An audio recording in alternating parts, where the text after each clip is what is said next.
So this is the umpteenth edition of Dorset Business Matters. Great. We are all about conversation about local businesses. Yeah. I think I said in the initial brief that we wanted kind of the local heroes, the local troublemakers, local business owners. Yeah. I'm not quite sure where you sit in that, but perhaps you just tell the audience who you are and exactly what you do. Yeah, so my name is Rupert Holloway and the founder of the Conker Distillery. So, yeah, as we were saying, sort of 12, 13 years into launching Dorset's first gin distillery, and that has evolved into, physical distillery, which is now a bar, and we've almost a third of our business is almost like a hospitality venue now. Is it really? Yeah. Wow. And then, branched out, and it was very important in the early days that we weren't just, although everyone does call us Conker Gin. Yeah. We're a Conker Distillery, so it's about innovative, interesting drinks. Got it. Yeah, so that's, me. Yeah, so I'm a big gin drinker. Because beer's no good for you, right? We should have had a bottle. You didn't bring a bottle with you, did you? That is true. Or two. Particularly tiny one there. Particularly the coffee one. Yeah, I'm a big fan of that. It's so good, espresso martini has always been one of my favourites. Oh, great. So there you go. So we'll get along really well on that basis. Good. Next time you have to bring a bottle. So obviously the purpose of this is to tell a bit of a story. So 13 years ago, so just before we get into the business, what did you do beforehand? Chartered QS, Chartered Quantity Surveyor. Right, okay. Proper job. Real. Prospects. Yeah. A real job you could have built a career out of. Yeah. And instead you made gin. Yeah, exactly. And why gin? Well, it came out of just this need and want to, found myself staring down the barrel of a career that I wasn't inspired by. Always wanted to run my own business. Did what your mum and your dad and your careers advisor tells you should do at school, proper job, proper career, uni. But actually, I think now I'm doing this, I realize that I thrive out of that kind of like creating, building, and potentially some sort of monstrous target as well, like some sort of goal. Ambitious goal. Yeah, I think so, because as soon as I got qualified as a QS, so that's quite a lot of work and really hard. That was all I needed to do, and then as soon as I did that, I was like, there's nothing next. Right. There's nothing next. So apart from sort of, I guess, career climbing, ladder climbing. Yeah. But everyone else on the kind of rung above me sort of looked more and more sort of bent, crooked, and old and depressed. So I thought, and maybe that's not. And you've got to enjoy what you do, haven't you? Yeah. I think that's the key, isn't it? So, absolutely. Okay, so you had an idea 13 years ago. Yeah. Gin was the thing, and here we are today. So just give us a brief overview of what that journey's looked like. That's a long time, right? It is a long time, yeah. So, the idea was Dorset's first gin. How come you can buy local beer but not local gin? That felt like an inevitable thing to happen. Someone would launch Dorset's first gin distillery. Makes sense. So I was already in that position to find an idea, and everything about that idea just got me pumped and excited. So the brand, how that would talk, how we would talk and act as a brand as well. I kind of thought I could do that.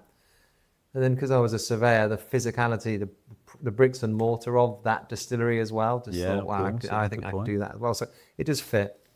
And then I read somewhere in a book, I got a feeling it was maybe one of Richard Branson's books about like the best sort of business ideas take advantage of gaps in the market and emerging markets, so where there's an overlap. Yes. And so Dorset's first gin completely embodied that idea. So I had this kind of like, okay, it's validated. Yeah. Everyone I spoke to was just like, I literally, before I even lifted a finger on it, I went to the bars and restaurants and wine shops and said, what would you do if I came to you with a bottle of Dorset gin?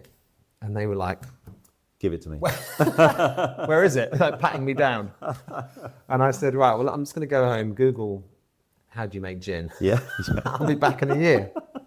That is a brilliant story. That's literally, Brilliant. No, literally. So I was absolutely convinced. Yeah. So it was that didn't mean I just wasn't nervous and terrified about handing in a good job, notes on a good job or all this sort of stuff. But it validates it, and it makes you think, I've got to cross that line first.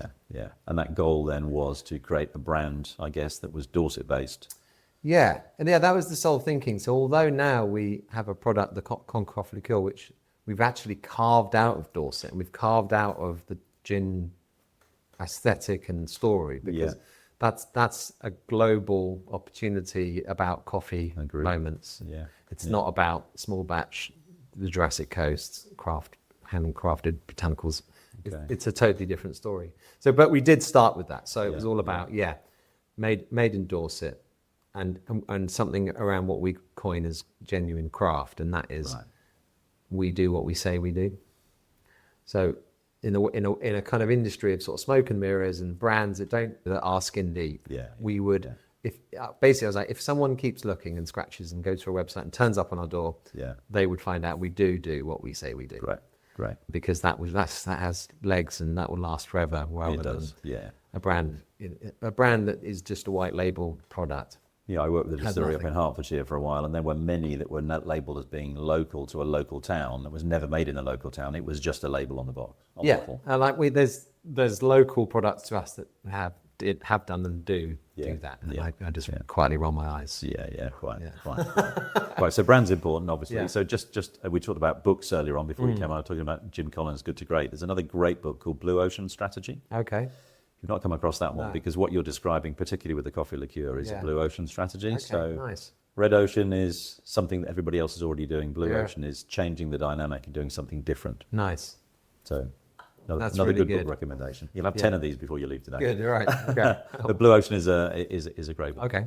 Yeah, nice. Okay, so you're 3, 4, 5 years in, things are starting to work. At what point did you get into distribution or retail or? So it was a year from leaving my day job. It was a whole year to selling the first bottle. Okay. So that was very much like setting it all up, getting a premises, getting the HMRC licenses, label, brand, all of it. Wow. And then because in that year I couldn't sell a single bottle, I'd basically sampled and given away and visited every single hotel, bar, wine shop in Dorset. So when we crossed the line, I was sharing out the bottles basically. I was doing a lap of Dorset in my Golf and just being like, you can have a bottle, you can have a bottle. All right, wow. So we went straight into hospitality, so like restaurants and bars and hotels. We went straight into wine shops, delis and farm shops. Yeah. And then we went very quickly into what felt quite quick anyway, into like places like Waitrose. Okay. So yeah, this again, those sorts of places, those sorts of major retail cottoned onto local, the demand for local. Yeah. And I get asked this actually a lot: is how was it? What did you have to do to get into? Yes. Waitrose. That was my next question. And they just picked up the phone. Really? Because we were the Dorset gin. It's not the same now. No. But at the time, it was a case of like, they'd always had a meeting and they're like, we're going to have local spirits. Google Dorset gin, and there we were. So you ended up on the shelves in Waitrose in Dorset, but not a national. Not national. Deal. So basically regional and sort of M&S. That's really interesting though. I didn't realise Waitrose even did that. That's they do. Fascinating. Yeah, a lot of do. Yeah. So we've got regional listings in Sainsbury's and M&S. And places like that. So that all happened quite quickly, and there was a lot of momentum. Very good. Yeah. Very good. And so you come across very much as kind of the ideas guy. So what's the structure of the team look like? How many people in the business? What are the layers of management look like? So have you got lots, or is it you? No, it's certainly very flat. Like every decision is discussed across the whole team. Yeah. Very much a kind of one man, one single founder, which we think we've been grateful. I've personally been quite grateful for around just the simplicity of that. And, but we've got this, I think this ideal scenario where I've got basically like backed up by my best mate, Fred, who's PhD in immunology, straight out of the NHS, ditched his day job to join Conker and is now our ops director. Wow. So we've got this very sort of logical, sort of scientific Vulcan approach to, love that. to our numbers and strategy and empty bottles coming in and full ones going out. So like now I'm here, I'm not thinking, we must fulfill that order. It just doesn't, it's not in my brain. So I'm free to, build and guide and navigate and strategize, and quite a lot of the sales and marketing is all me as well. Great. And then we've got our head distiller, Jess. So between Fred and Jess, that's kind of operations covered. Okay. If we've got peaks of demand, we sort of bottle off site, or we'll get help in to bottle. Yeah. And then we've got basically our distillery events side of things. So Amy, who runs our distillery events. So that's our tap rooms, tours, and just, generally using our building to bring people in and get the brand in front of people. So 4 core team, tiny. Love it. We're sort of 12 of us sort of pre-COVID or so. So we've gone strip right back, get quite lean. Yeah. But in terms of function, it's solid. Very good. Very good. So sales online presumably as well? Yeah. How was that during COVID? Did you see gin pick up? Yeah, really good. So we sort of over the COVID period, we went from sort of having a kind of brand website, I suppose, like brand discovery website. Yes, makes sense. To e-com, and actually I hired an e-commerce manager in the first few months of COVID because we just needed to. It was bonkers, wasn't it? Yeah. So our website was up like 500% or something at the beginning of COVID. And that's carried on now. And like as a strategy, really, I think the website is really important for that sort of brand discovery. You know, we invest a lot in sort of social and sort of funnels into getting people onto our site, and then they are able to discover and buy a bottle, and then when the next in a bar or Waitrose or something, they see it and go, ask for that straight away. Yeah. So I think it's part of that sort of web you need to. Yeah, you do have fundamental these days. Fundamental. People will always resort to the easiest place to buy, and if that happens to be online, then and it arrives tomorrow. Happy days. Exactly. Yeah. So if you went right back to the beginning again, so that year of planning, I mean, that's again great to hear. Some people will give it their day job, start something, and then not have a clue really where they're going next. You were quite focused. If you were to do it all over again, what would you do differently? Yeah. Well, I think we rested on our laurels a bit, really. We had the benefit of the momentum of the sort of, again, the inertia of the Gap and the emerging market. There was so much, we basically didn't lift a finger around, apart from activating and doing a lot of brand activations. Yeah. We didn't have a sales strategy or a marketing strategy. It was just basically get in front of people. So there was this real kind of like plateau after 3 years where that sort of ran out, that kind of, inertia, and also I guess the market started to get busier in terms of other brands. Mm-hmm. So while we did start to think, right, we need a strategy, sales team and stuff, I would think I'd love to have done that earlier when there was more cash around at that beginning and just, carried it through. Yeah. But, I was a chartered quantity surveyor at this point. I'm 10 years in, and I'm a big believer it takes you 10 years to know how to run your business. Yeah, absolutely. Yeah. So I don't beat myself up over it because I'm just like, you knew nothing. And in fact, just the fact that we were doing what we were doing was good enough. Yeah, amazing. Yeah. But it is like you say, this retrospective look is we just think we should have prepared had more understanding of that kind of natural sort of S-curve of a business. Lining things up. Yeah, 100%. I mean, there are three phases on there. You've got startup, growth, and scale. Yeah. So, startups, you plan that for a year. You growth is the interesting part. You had your first 3 years. The scale piece is really hard. Yeah. Growth's hard, but scaling's even harder. Yeah. Because everything has got to work seamlessly, and you've got to have all the pins in the right place for it to actually work. Yeah, that's as well as you might like. So what's your ambition for Conker? I mean, is it to go national, global? We've got big ambitions. I think so the business is split into two. We've got Dorset Gin and then Conker Coffee Liqueur. Mm-hmm. Dorset Gin has a natural reach. It does sell all over the country, and I got an email from someone saying it's been spotted abroad. It does go all over the place. But gin, by its very definition, is a regional piece. Yeah. So we've got sort of ambitions for it, but they are.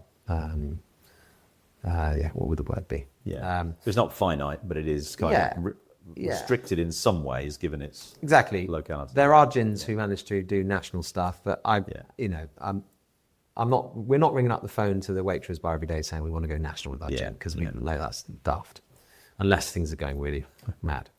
Where things are going mad and things are really, there is really big opportunity is with Conker Coffee Liqueur. Yeah. So our plans for that are I'm very great. big. That's the next big goal. Yeah. So this is all about being the leading premium coffee liqueur in the UK. We launched as the UK's first, so we sort of established that,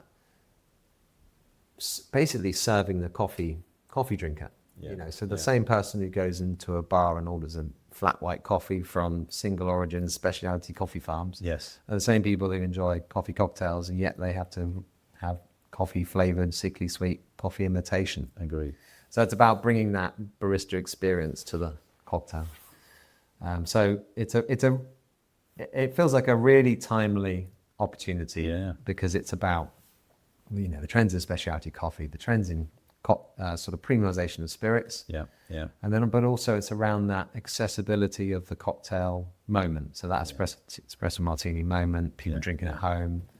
And it's dead easy to make as well. Dead easy to make. Shake, because it is coffee and nothing but coffee, you just shake it up over ice, a touch of water. So it solves the friction and the pain of the espresso martini, which is one of the UK's most popular cocktails. So absolutely, yeah. It's got all these like things around it where, so like you say, the next stage for us is scaling that product, which has kind of been, that was launched in 2017. So we've had years of refining it, making it perfect in terms of brand message and also the liquid, but also we've got some solid, proof around what it can do. It's on Carnival cruise ships, being shaken up on them. We've got all this, like, it works now. It just needs to scale. Yeah. So originally in 2017, is that right? It was our second product. Yeah. Crikey. So after the Dorset Dry, we launched the coffee liqueur. Right. Which was a real curveball for everyone. Yeah. But it was a real deliberate kind of, we're not a gin distillery. We're not going to get pigeonholed in there. And when this gin thing sort of runs out of steam or gets very busy, we'll have another play. And that kind of borderless growth, So yeah, great. Yeah. So big ambitions for that. Yeah. Okay. So you've got a great location. We talked a little bit about, manufacturing capacity and what have you. You're kind of in control. So global with the coffee liqueur. Love that idea. Yeah. I probably can't order enough bottles of that stuff. Anyway. It is absolutely. I mean, it's so easy to make and so easy to drink. It's just one of my daughter-in-laws when I opened it at Christmas. I made a couple of those. She went, "That is unbelievable." Yeah, it is. It's such a pleasure to sample. Yeah, people, it is. Yeah, totally. People just go, and then you show them, they serve, and they're just like, they just pick up a bottle. So I do a lot of sort of sampling, and we've got a regional Waitrose listing that we're going to go national with once we twist the buyer's arm. He said he wants it to go national, but we're still playing the dance, doing the dance. But part of that, winning that big national piece is growing our listing in store. So we do like lots of sampling in store, and I've stood in a Waitrose in Salisbury and sold 21 bottles. Yeah, not surprised. not like not people don't. Surprised. People just go, okay, it's delicious, and I'll so take it. Which in the spirits, in in the spirit, they expect a good rate of sale in spirits in supermarkets is like 1 bottle per store per week. Is that right? So it's relatively, it feels slow. Interesting, yeah. So when you go in there and sell 21 in 3 hours, you've got kind of an idea that it's if you can put everything in place and have the finance and the systems in place to put everyone to try that bottle, it would be all over the world. Really interesting. So let's just talk about brand for a minute, because brand, we talked about this beforehand about how important the brand is for you and to sort of authenticity, if you will. But how important is the logo, the name, the authenticity, and all the stuff that you've created? How important is that to any, not just your business, but to any business? Because I meet a lot of people where the brand is not front and center.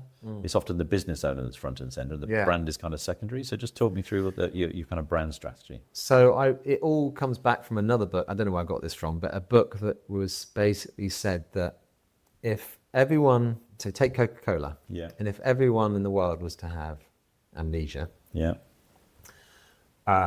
I'm going to get this right now, and they forgot what it tastes like, everything would be fine. Because they're just going and buy it. But if everyone had amnesia and forgot what the brand was, Coca would disappear every night. Yeah, good point.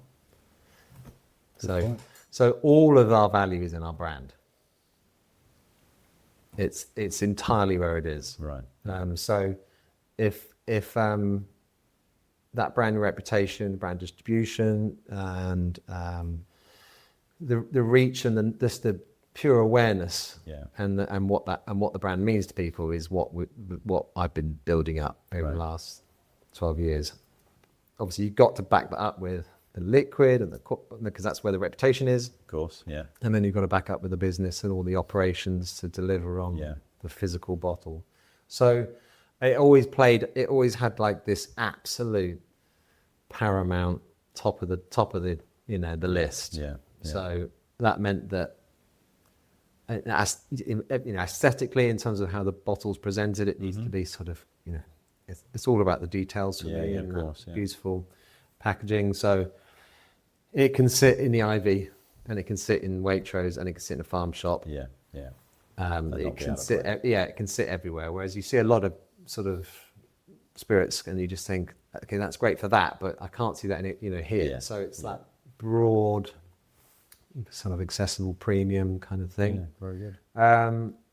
And then in terms of like so obviously people think about the brand as like logos and stuff, but in terms of like who we are, I just take a very straightforward, honest, open, human, like, because that's all. So I've always just taken the approach of just market to yourself, market to me, and it's all about no nonsense, no bullshit, no gimmicks. And so it's sort of just, if you have those rules, you just always, it's all very natural. If you're trying to sort of create something that isn't actually who you are. So, for example, there are other spirits brands that take a different approach to how we market Conker, and it's very kind of like kitsch, or really like glossy, or like premium, or like, fancy cars. Yeah. I could not create that brand. Right. Anything that's all to do with like, glam and glitz and celebrity and wealth. I couldn't pull that together. A bit like some of the perfume branding that you said. Yeah. So you see these like, I don't want to name any brands, but like, glitzy gold bottles or whatever. They are infinitely more successful than me. But I couldn't do what they do because for me, it has to fit with. Yeah. It has to fit. That's the authenticity. So it's authentic. That's probably, maybe that's what it is. So the brand, I think the one thing Conker stands for is that authenticity, which links back to that sort of genuine craft, which is like, they're the real deal. They really do it. Yeah, absolutely. So it doesn't have to be, I don't have to sit down on there and go, right, what do we stand for again? It's like, absolutely clear. It's just literally seeps out of you. So why Conker? Yeah, well, Conker was a peculiar way we came up with that name. Well, we didn't come up with it; it just landed in our lap. So when I was trying to leave my day job, so I'd said to, I've already said to Emily, my wife, I want to leave my job, and she was like, right, by the time you're 30, you will have handed in your notice, and you'll be doing this, whatever this is. Right. So amazing support. Yeah. Well. And then from then on, I was texting her terrible business ideas, and she was like, no, don't you dare. Don't do that. And then I text her, we were both at work, and I said, morning, really kind of deliberately blasé, like, morning, darling, I hope you're well. We're going to launch Dorset's first gin distillery. See you later. And she said? And she said just 2 words. No. Acorn Conker. So within like a 30-second text message, she said, Acorn Conker. Wow. Right? Wow. And I text back, what? She's not some branding executive, just like boshing off brand names. She works at the local school, to the distillery, and was just doing a big display on trees. Really? As in the corridor, kids' school. Yeah, of course. I can imagine oaks. That, And so was just writing a list on her phone, spell checking acorn, I see. Right. And so just sent it completely by mistake. So it's this terrible story, wouldn't make it up, but just serendipity, basically. Just. So then after saying what, I said, actually, what an amazing name for our gin. Like straight away saw it and thought, Conker. It's really like love that. Nostalgic and quite British. And it has all this conquering connotation. Connotations, I call myself the head conqueror. Yeah. Try and insist on at home. Very good. Quite right too. Right too. Totally random. No conkers were harmed. Yeah. Again, it probably like came out from all these sort of books I was reading, but all these sort of, the Steve Jobs and things like this. I likened it to Apple in the sense, it's our only comparison. But in the sense that, you take the best names, they take something abstract out of context and they apply it to not only does it help with like recognition, but it also means that it probably won't be taken. Yeah, true. It's all good having an idea, but then if you look on, intellectual property patents office, absolutely, but it was just all available. URL, registration. We could own it across all the classes in spirits. So it just was the perfect storm. But complete random serendipity. You see, that's a great story. I love that story. Yeah. It's got a screenshot of that as well. So we've got that kind of like, have you? Yeah. So it's real. Yeah, really nice. So we could have been called Really Acorn Gin, but not quite at the same ring. I love the ambitious of the text sending to your wife there. Yeah. This is it. This is what we do. Blase, Bosh. yeah, just, Off yeah. you, off Yeah, you go. so kind of like, oh, I found it. Very good. Yeah, exactly. Absolutely love that. So branding massively important, obviously. You know, It's your, all, yeah, exactly. your early journey. You know, I love that. A year to get everything together, and then quite clearly after that, you know, it's been good and tough. So I guess one of the other questions is, you know, what's the most difficult thing about? Is it the alcohol business, or is it business gen? No, it's probably the alcohol business specifically. We talked a little bit, didn't we, about government taxes and those kind of things on spirits. Yeah, I think it's two things really. You've got the environment we've worked in and the pressures around things, but also the spirits industry in particular, I would say it's basically a pay-to-play arena. Okay. In the sense that, you know, it's dominated by huge global billionaire brands very like true. Diageo and Bacardi and stuff, which is... we're not competing directly with that. We are the craft sector, so it's not really relevant. However, like when you go beyond sort of the novelty of a sort of craft listing and you try and get bigger listings and you try and get supermarket listings, we try and get national hospitality listings, it's... You've got to pay for it. Pay for it. Yeah, yeah. So... Shelf space in stores, those kind of things. Yeah. So, yeah, it's a bit different to saying, oh, the competition is Gordon's, because it's not, because we occupy a different space in the market. But if you want to if you want to scale, it's you need deep pockets, and you do buy stuff, and that's just like literally winning listings. Obviously, the other side of things is all the marketing activation. You know, these events and music festivals or whatever it is. Yeah, the expectation is that so I've had some hilarious meetings with like music festivals who like, we really want Conker to be there. It's all about local, it's all about small. We want to give this experience, and then they give you the thing and like, we want you to run a bar. We're going to take all your profit, all your revenue from the bar. So basically, we staff it, we put it up, we activate it, and they take everything. Really? So it's with 30 grand in with no recovery, and that because they're just that Diageo and Bacardi say, we'll just do that. Great, sounds great. So that's a kind of an example of the kind of problem with the industry. So it just means you need deep pockets, which means it's... And then you need volume, and it's kind of one thing begets the other, doesn't it? So it's a fine balance. Yeah. But in terms of the last 5-6 years, lots of headwinds around. I guess all the places we sell our spirits, hospitality, you know, the pressures of COVID, cost of living, you know, invasion of Ukraine, 2022, saw some of our retail listings halve overnight, because everyone just went, oh, maybe I won't, you know, Lure Pack £7, maybe I won't buy a bottle of Conker. So we've had to navigate that Brexit and the cost of materials so we get our bottles in from Italy.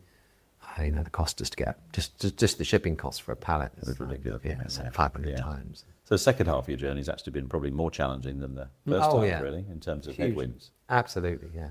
I feel like they're two different businesses. I feel like, you know, part one, and then which is just like, as I say, like just in the river going downstream, following, you know, you paddle with the tide, and you're like, the second half is like, right. Then around you go back upstream. It does really feel like that. So it's been brutal. And you know, when you get in to run a business, you don't really imagine that. Like people say, oh, it's going to be tough and hard, but you can't be expected to understand what that actually means. No.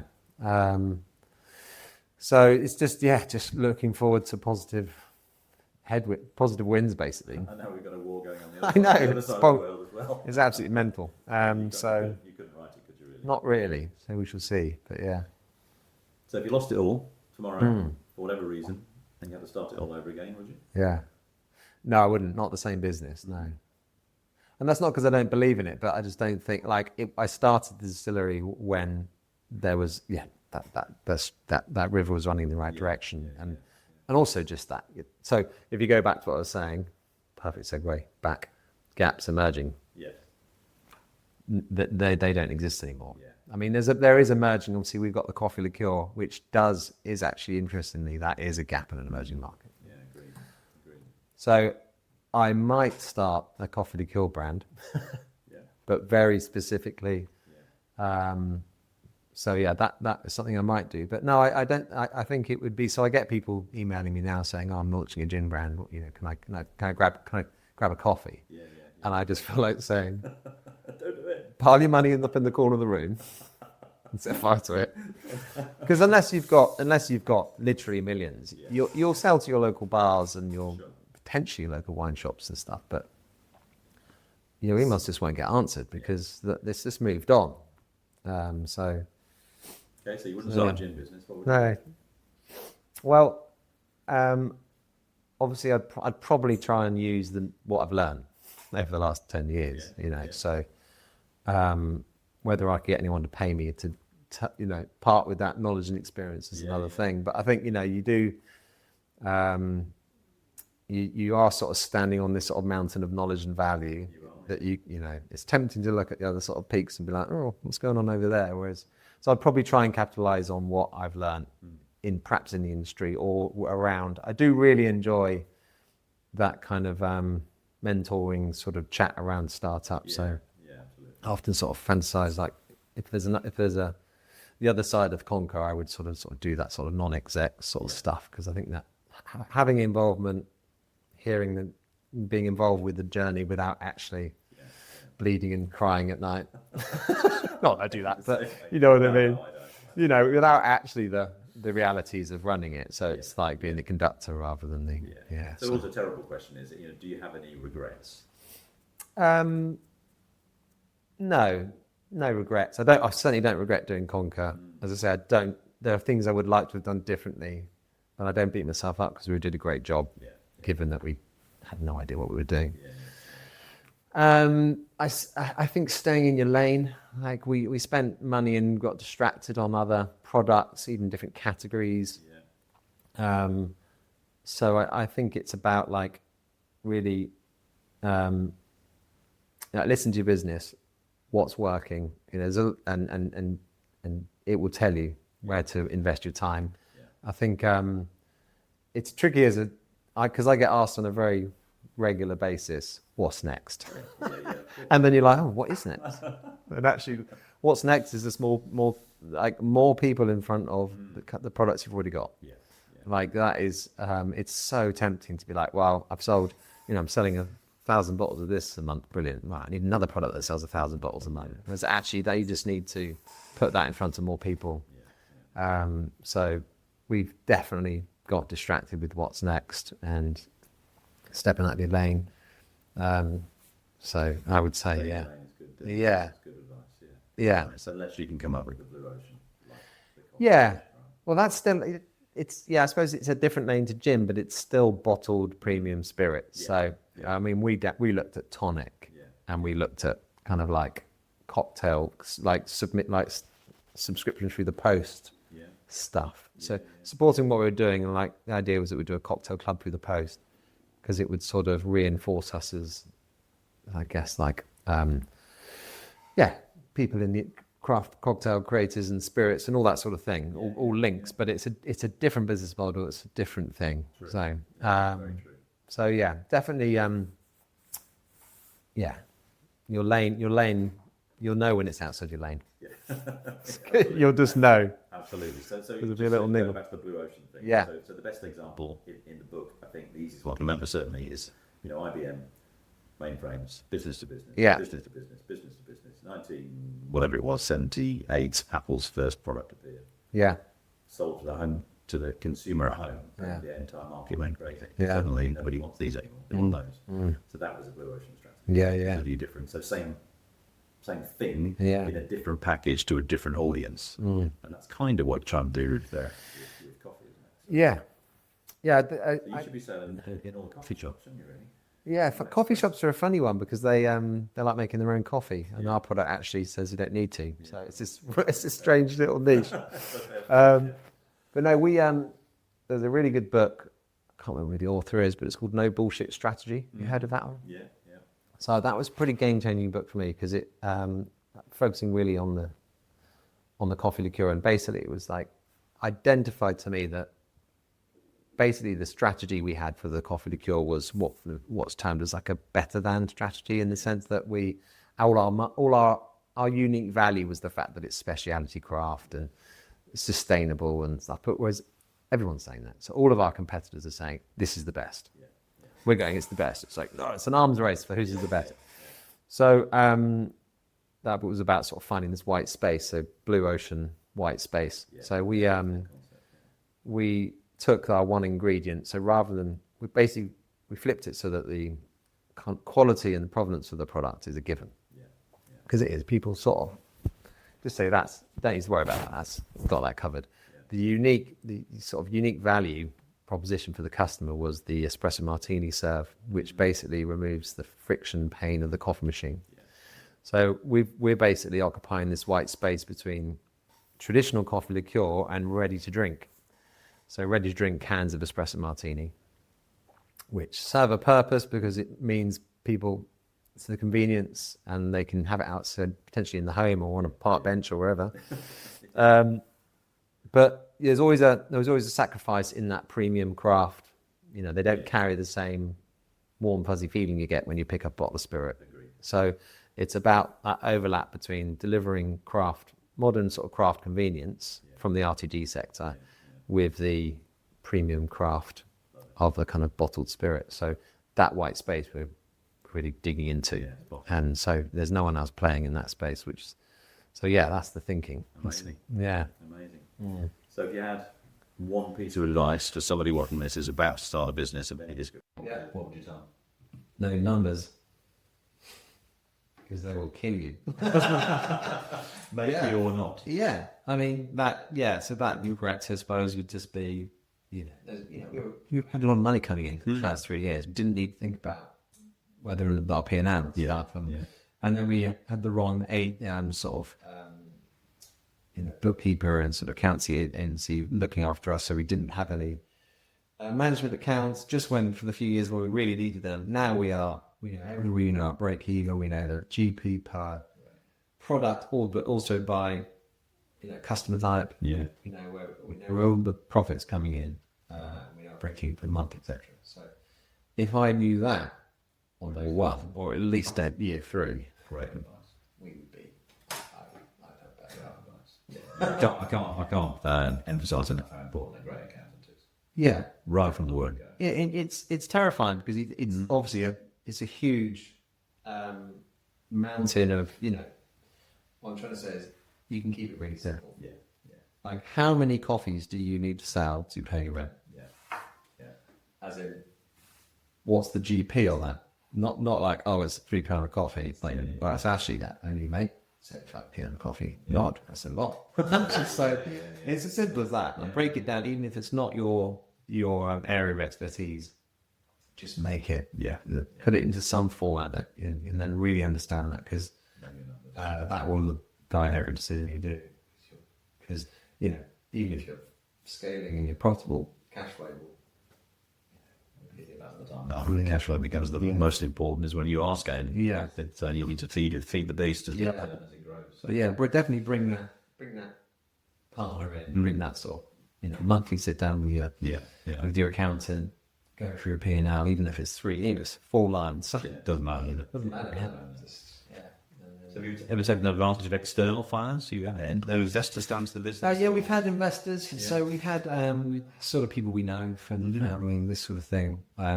But the next step is this year we're actually going to be doing an equity raise for the coffee liquor opportunity specifically. Right. Yeah. So we talked about that scaling and what that takes. Yeah. So we've done. We built the foundation of our knowledge and physical distillery, and we've sort of got a kind of broad business across gin and stuff. So that's our kind of like base. Yeah. And then we've had this product since 2017, which we've demonstrated can do a pallet a month into the ship. So, we can treble what we do in Waitrose by sampling and stuff. Sell 21 bottles in 3 hours. So we just need now to invest to basically scale and take opportunities that white space we've identified and nail it. So that's the plan. That's Yeah. Yeah, love it. Yeah. Brilliant. Rupert, it's been a pleasure. No, pleasure. Loads of great information in there for those who are looking to sell the business, or in fact to try and grow a business, or scale a business. Appreciate your time. No, pleasure.